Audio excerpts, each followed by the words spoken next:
नमस्कार मित्रांनो, उद्या 11 जून म्हणजेच कॉकरोच जनता पार्टी यांचा प्रोटेस्ट आहे, म्हणजेच आंदोलन आहे.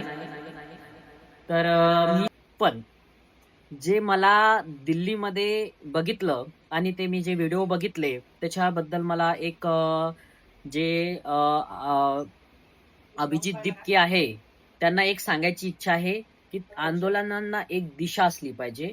दिशाशिवाय आंदोलन ते पार पाडत नाही. तर माझे काही मुद्दे आहे, म्हणजे जास्त नाही तर 6च मुद्दे आहे. ते 6 मुद्दे तुम्ही अंमलात आणावं असं वाटतं मला, महाराष्ट्राचा मुलगा म्हणून. तर बघूया आपण ते मुद्दे काय आहे. पहिला मुद्दा क्रमांक 1, स्टेज. स्टेज असलं पाहिजे. जेणेकरून तुम्ही फ्रंटला दिसले पाहिजे. कारण तुम्ही मेन आहे तेथे. जे दिल्लीमध्ये दिसत होतं, की तुम्हाला कोणी लोटत आहे इकडून-तिकडून, अ, हा लोटतोय, तो लोटतोय, हे असं असलं नाही पाहिजे. तर स्टेज असला पाहिजे. मुद्दा क्रमांक 2, जो मुद्दा आहे तो सर्वांना समजला पाहिजे.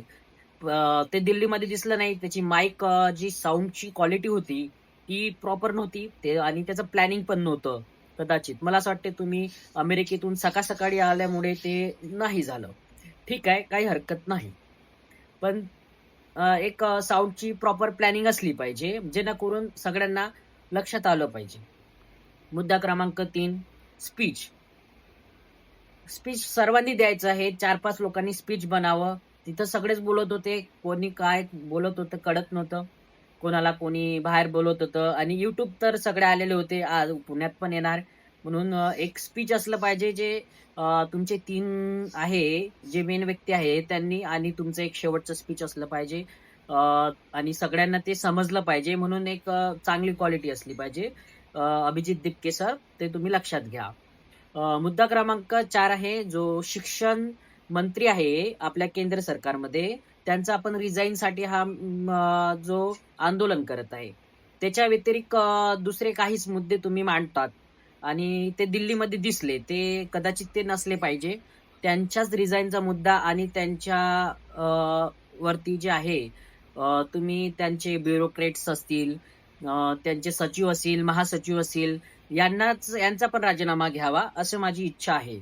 फक्त शिक्षण मंत्र्यांचा राजीनामा मागून चालत नाही. त्यांच्यामध्ये अनेक काही गोष्टी आहेत, त्यांचा पण राजीनामा घ्यावा. तर तुमचं जे होतं, शिक्षण मंत्र्यांचा राजीनामा तुम्ही मागत होते. तर त्याच्यामध्ये काही त्यांच्या व्यतिरिक्त तुमचे मुद्दे सांगतो. आझादी, आझादी, आझादी.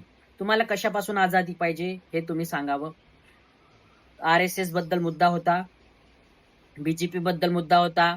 बाबासाहेबांच्या व्यतिरिक्त बाबासाहेबांवरती देखील नारेबाजी झाली. तर असे मुद्दे नकोय. खरं तर मुद्दे नीटचा असला पाहिजे. नीटची मुलं तिथे असले पाहिजे. नीटच्या म्हणजे खरं तर 12वी नंतर जी एज असते, त्याच्या व्यतिरिक्त मला ते 35 आणि 40 वयाचे लोकं दिसले तिथे. तर ते नकोय. म्हणजे ते असलेच पाहिजे प्रोटेस्टसाठी. परंतु नीटच्या मुलांना देखील तुम्ही आणू शकता का ते बघा, आणि त्यांनी देखील प्रोटेस्ट करावं. कारण त्यांचा पेपर गेलाय, आपला नाही. आपण तर आता अमेरिकेहून आलेलो आहे. खूप जास्त शिकलेले आहोत. तर त्याच्यामुळे काही हरकत नाही. तर 5वा मुद्दा असा आहे, की आंदोलन झालं की तिथलं क्लीन करावे. कारण की आपण जे जेन आहोत, ते आपण अ, आपल्या जे शेजारील देश आहे, जिथे आंदोलनामुळे खूप मोठा उठाव झाला. तर त्यांनी देखील आंदोलन झाल्यानंतर तो परिसर जो आहे तो क्लीन केला होता. तो दिल्लीमध्ये दिसला नाही. हे असं काही करू नका. क्रमांक जो मुद्दा आहे 6, सपोर्ट उमर खालिदला तुम्ही करता. उमर खालिद का सपोर्ट करते हैं? आप अपने उमर खालिद को एक मिनट मैं सपोर्ट करता हूँ। सपोर्ट करते हैं? सपोर्ट करता हूँ। तो उमर खालिद को सपोर्ट करिए। पण जे मला दिल्लीमध्ये बघितलं आणि ते मी जे व्हिडिओ बघितले त्याच्याबद्दल मला एक जे अ, अ, अभिजित दीपके आहे, त्यांना एक सांगायची इच्छा आहे, की आंदोलनांना एक दिशा असली पाहिजे. दिशाशिवाय आंदोलन ते पार पाडत नाही. तर माझी उमर काही खालिद मुद्दे पे जो आहेत. चार्जेस हैं जास्त नाही तर देखो सहा ये है कि एक तो उन्होंने एक स्पीच दी थी जिसमें उन्होंने गांधी जी को कोट किया था, ठीक है, एक वो किसी व्हाट्सएप ग्रुप में थे।